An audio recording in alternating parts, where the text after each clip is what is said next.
All right, it's now 7 o'clock. This is Morning Express, and it's time for the way it is. In case you're joining us now, with me in studio, we do have Senator from Murang'a County and also the Deputy Chief Whip, and that is Senator Irungo Kangata and Ambrose Weda joining for the way it is. Let's start off with matters politics. And the Deputy President, William Ruto, has welcomed Wiper leader Kalonzo Musyoka's sudden about turn that has seemed to have him declare his support for the government.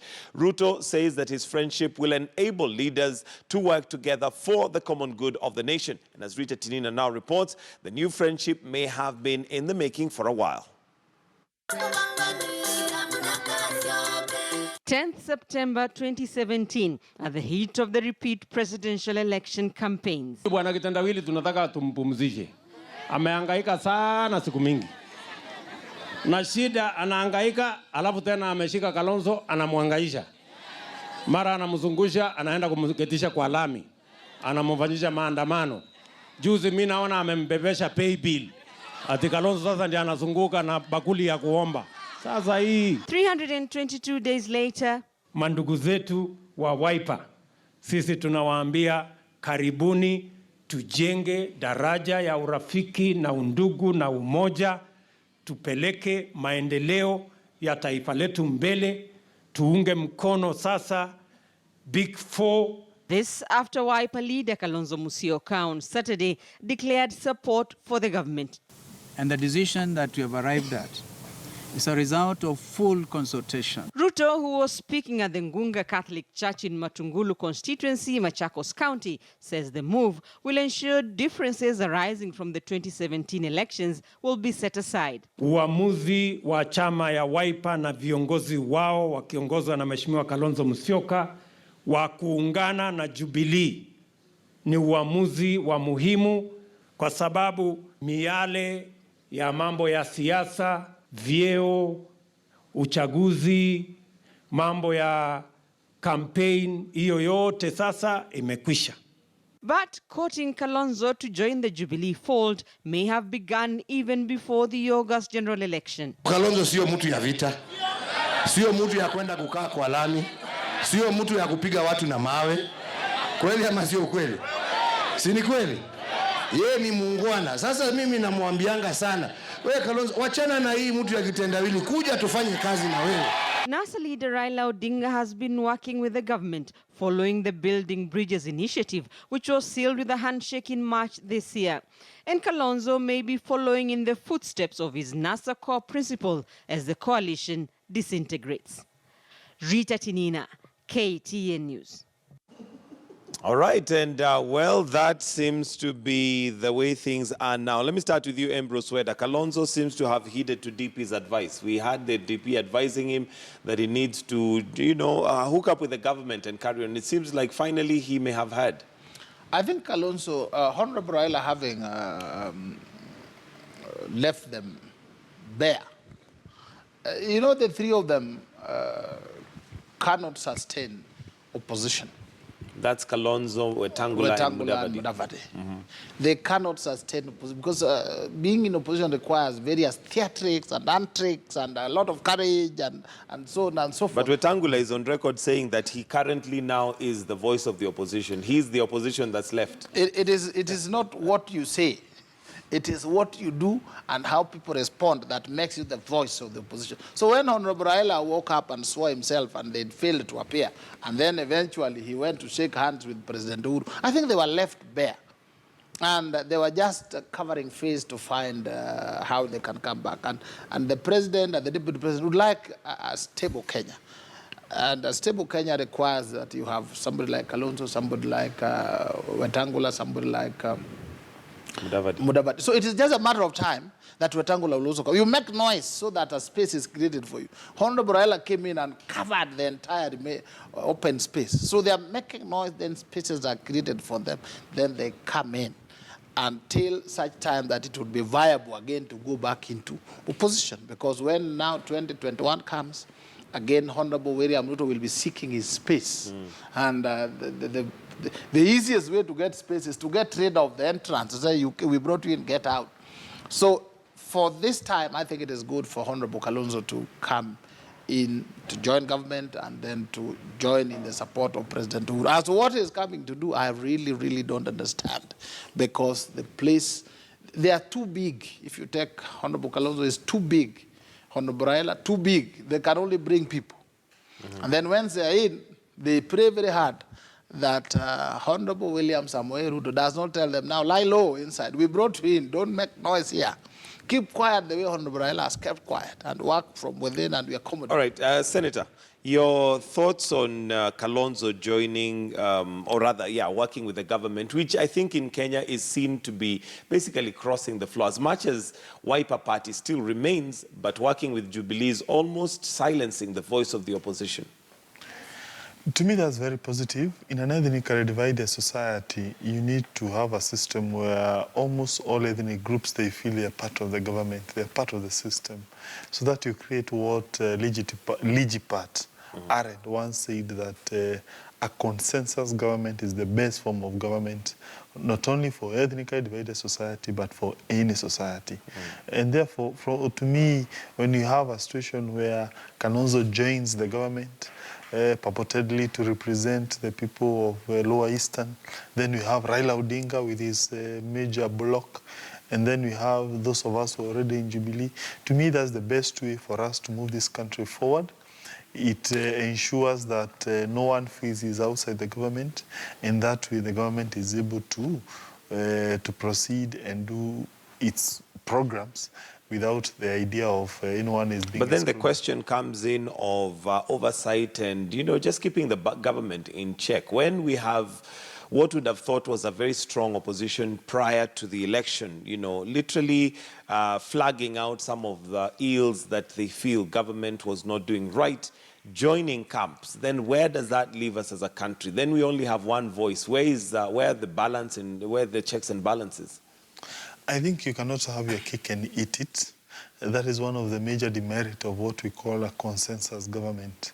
On one hand, it ensures peace, it ensures inclusion, but on the other hand, the issue concerning oversight become quite tricky.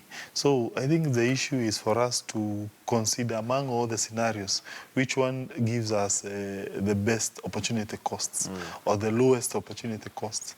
And I think from where I sit, I hope the media will continue being the opposition.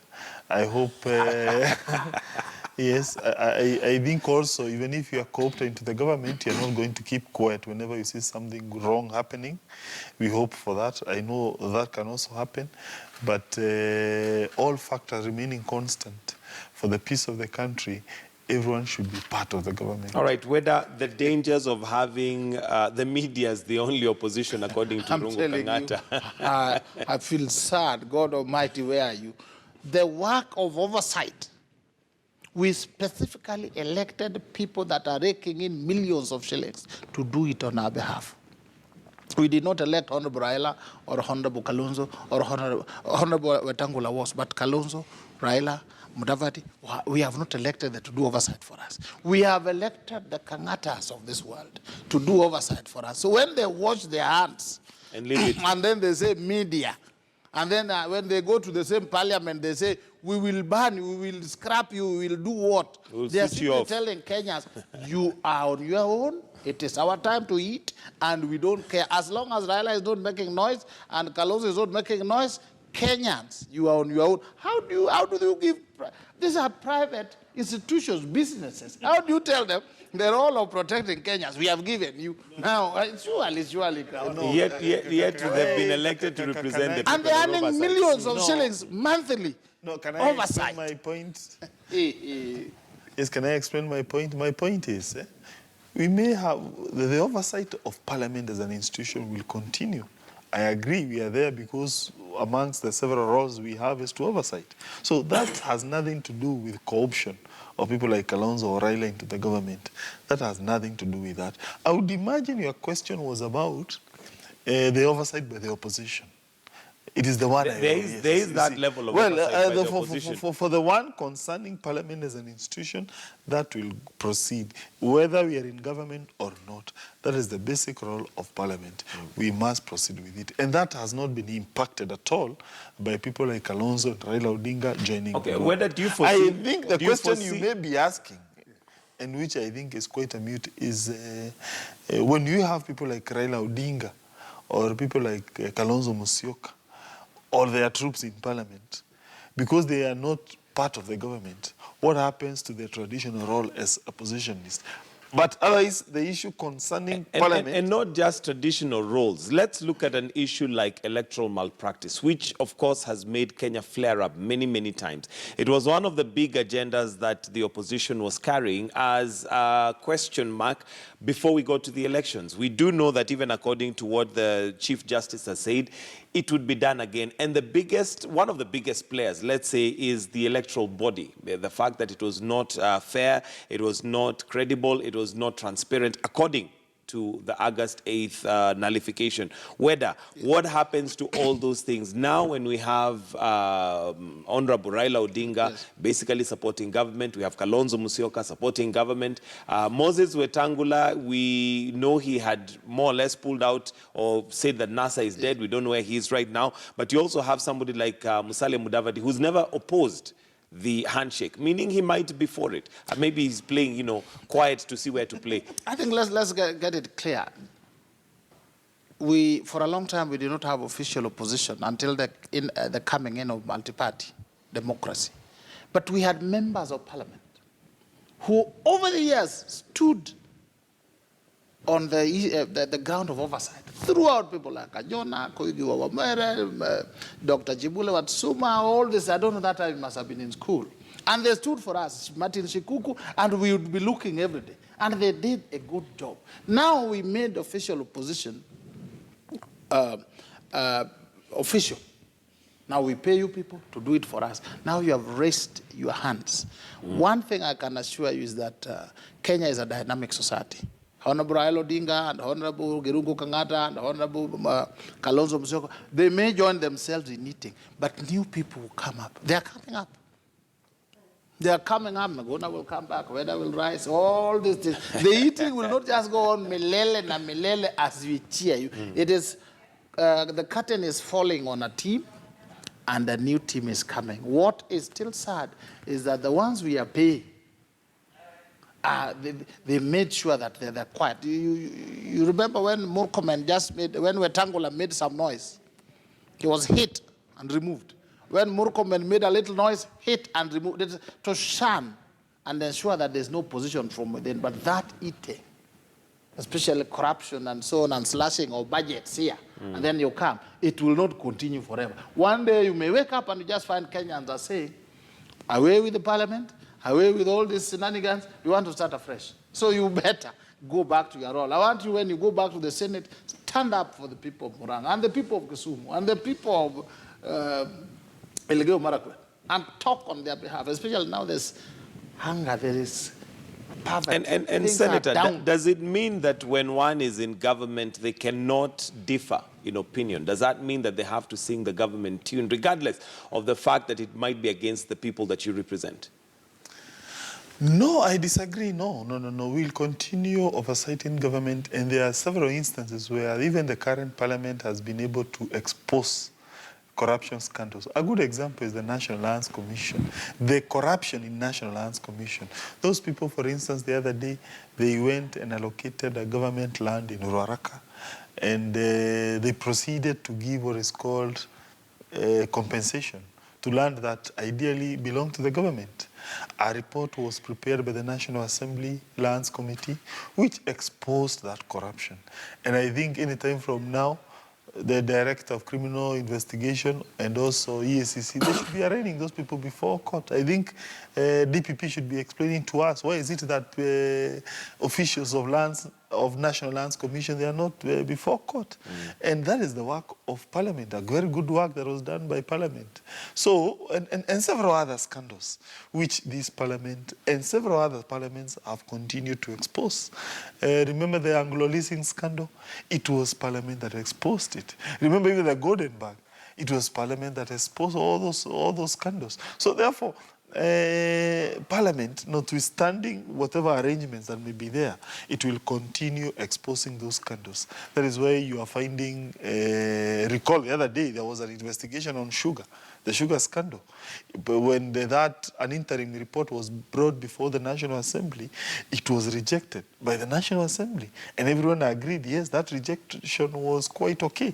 That committee had not done its work. So the point is, Parliament will continue doing its work. All right. Whether your thoughts on Kalonzo's political career, he's been projected, whether that is true or not is debatable, as a weak leader, as one who basically making decisions has become a challenge, as he shadows other bigger, politicians. For instance, even with what the deputy president was saying, it's like he shadows Raila Odinga.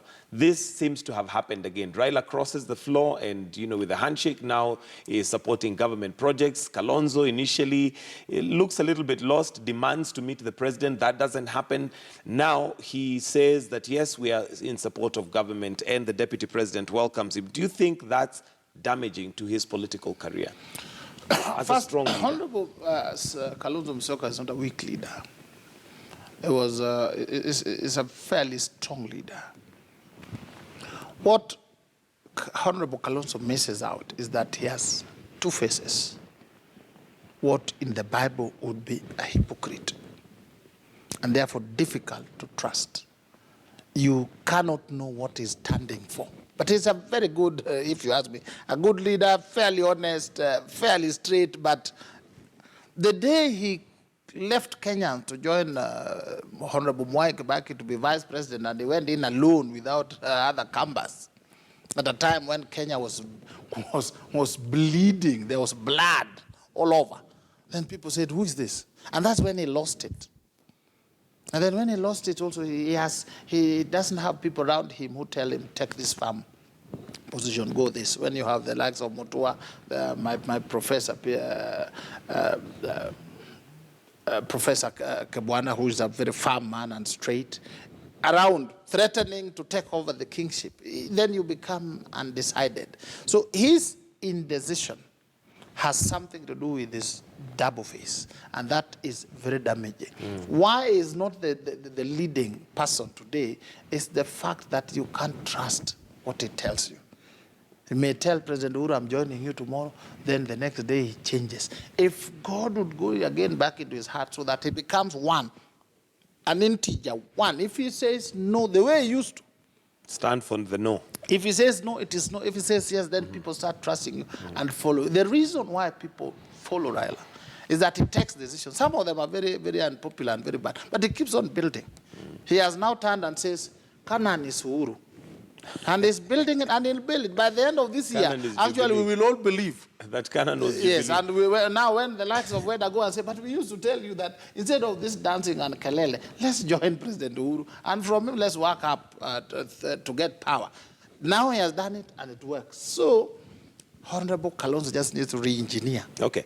All right. I want us to move on to something else. Irungo Kangata, Senator, and this is the war on graft, which is supposed to now be focusing on governors. I know you've just come from a governors conference in the United States, and maybe you could start by letting us know if there are lessons that you took from there that we can actually learn with our governors. Here it seems like, a devolved government is something that is still a challenge for us in terms of getting the services to the people. Yes, I attended a conference at a place called Santa Fe. It's the capital city of New Mexico State in America. And then thereafter, we went to Dallas for a meeting of the Kenyan diaspora.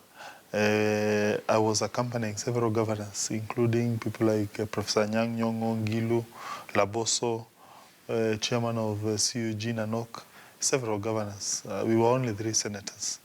And during that meeting, there are several lessons that we learned. Number one lesson was the importance of the private sector. Particularly when we were having that meeting, we were observing the so-called National Governors Association of America. It is the CUG equivalent of America. So several governors are seated, They call various people to come and enlighten them on various topical issues. So those people who used to come during those meetings and enlighten the governors, they will sit down listening to them, posing questions. And those people, they were all of them from private sector. So that is a major departure. It's a major difference between Kenya and the US system. In Kenya, you see public officials, they don't involve private sector a lot. They don't seek counsel from the private sector. But they seem to have this idea all solutions lie in public sector. That the best idea, the best program can only originate from the government. But in America, it was very clear that best ideas come from the private sector. To me, that was quite important. And therefore, you see, the government is geared towards facilitating the private sector to expand. So therefore, there was, for instance, there was an issue, there was a certain talk by a CEO of a company that's called Waymo, which is coming up with what is called autonomous driving, and what will be the impact of driverless vehicles on public policies. There was also another presentation that was done by some people who have come up with a company that is leveraging on rural economy. You know, in the rural areas in America now, currently, everyone is moving away from the rural areas to town. It's an urbanized society. So a person has come up with an idea how to leverage on that and create tourism, create major sectors in the rural areas. So again, also there's a problem in America of drug problem, which is quite equivalent like what we are having in Kenya, where we have the problem of people drinking a lot, particularly in central region. Now their drug problem is called the opioid. The opioid problem, where people are using legitimate drugs that are used to manage pain, but now they overuse them and they become an addiction problem. So how do you battle with such kind of a scourge? So those are the areas. Some of the lessons you learned from there. All right, and whether your thoughts on now the focus or the lens of the EACC focusing on governors now in the fight to corruption. How easy is it for them to actually zero in on these governors? I think, first of all, we must appreciate that the first lot of governors came into office and there were no structures. And they came in with a bloated ego, notwithstanding the fact that there were laws. So quite a number of them made mistakes. Mistakes that would land them into jail, but fairly genuine mistakes. Because you go there, I'm the governor, there's a fired governor, should be independent, and so on. So they made expenditures, they made orders, they did this. So quite a while, if EACC goes for them, quite a number will actually end up in court. These round two governors are a bit more careful. There are now more structures. Government funding is slightly more organized, and there's a bit of order and restraint. I think when we do the third round and the fourth round, this one on theft and the carrying of kitchens and girlfriends will have ended, because we'll have seen a few taken to court, a few now knowing order. So you look at what the EACC is doing now. I don't think it is per se pursuing governors, but it's just because governors are bigger and we are dealing with finances, so they get them, and it sends a good message. I would therefore say that the EACC, that with the governors now, you'll find that, how do I describe it? You'll find that their going in has reduced the theft and the ability for the governors to... Let me use the word impunity. They are going for the governors has taken out impunity. Now you can see governors are fairly humble. Now they are very humble, and I think that's good for the country. Okay. Very good. And we'll wait and see how that's going to pan out. But before we finish, I'd like us to also look at some international news where today's vote is Zimbabwe in the first election since authoritarian leader Robert Mugabe was ousted last year. President Emmerson Mnangagwa, Mugabe's former ally in the ruling ZANU-PF party, faces opposition leader Nelson Chamisa of the MDC, that's Movement for Democratic Change, in a landmark vote for the Southern African nation. The two rivals held large final rallies in Harare Saturday in a last push to attract voters, with both predicting a certain victory. Mnangagwa, who promises a fresh start to the country, is the front-runner in the advantage of the coveted military support, a loyal state media, and ruling party that controls government resources.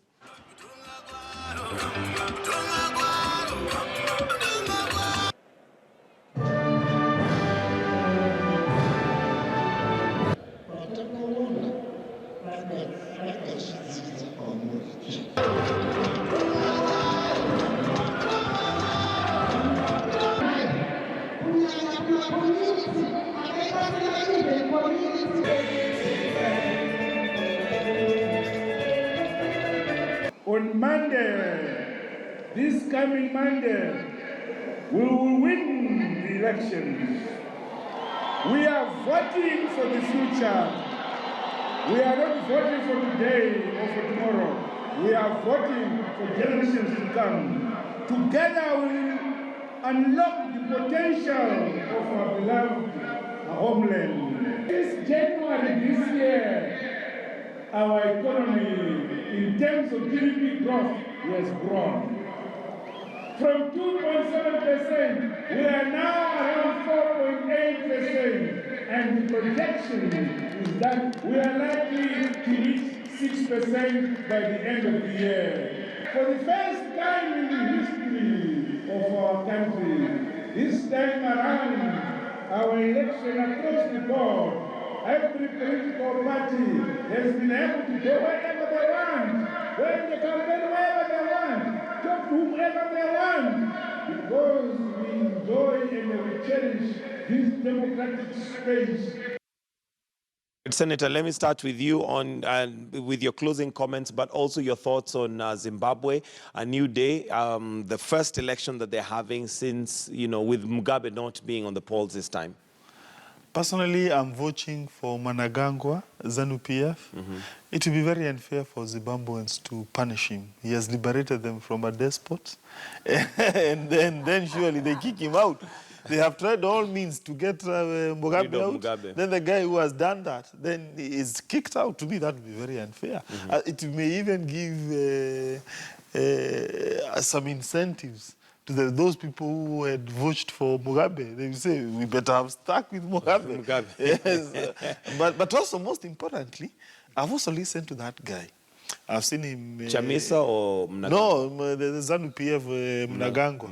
I've listened him being interviewed by various international news channels. And he's giving out very good ideas on how to grow Zimbabwe.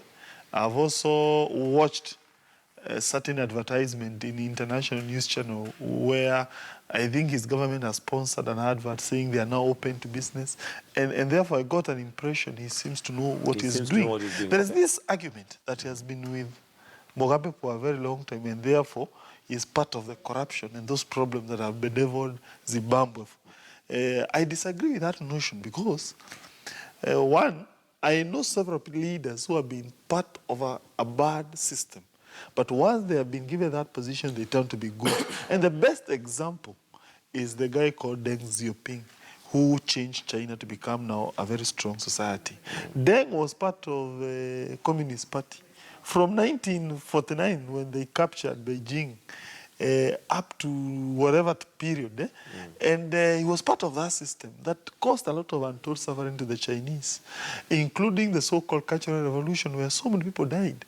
But once the so-called Gang of Four died and they got out of power, and he assumed power around 1979 in China, he started reforms which assisted China up to today. now. So therefore, this guy, and I ask Zimbabweans who are watching me, give him a chance. All right. I agree, people change, but you change through repentance. He was part of the gang that was assisting Mugabe in killing and plundering the country. So they start by saying, we made mistakes here, but I'm going forward to do this. That rally I saw in an international media, there was chicken and rice at the entrance to the stadium. Looking at him, you'd credit him with the fact that this time there's a relative peace and a bit of democratic space. People are not being beaten up and being kanyagad and being whatever. But I think if I was in Zimbabwe, it would have been time to try a new set of uncontaminated leaders who will try new things. The way Americans tried with Obama and was stable. If you try these people who are with Mugabe, they just, a time will come when they get paranoid, the way Mugabe reached paranoid level, and they start kanyagaring people. They're simple. All right, well, we'll wait for the polls, and we wish our fellow Africans and Zimbabweans all the best as they vote. All we can say for now is vote wisely. It's now 7:30. Thank you, gentlemen, for joining us this morning on The Way It Is. We'll have to wind up right there because of time, but Morning Express continues, and we have more lined up for you. For now, we take a short break. We'll be right back.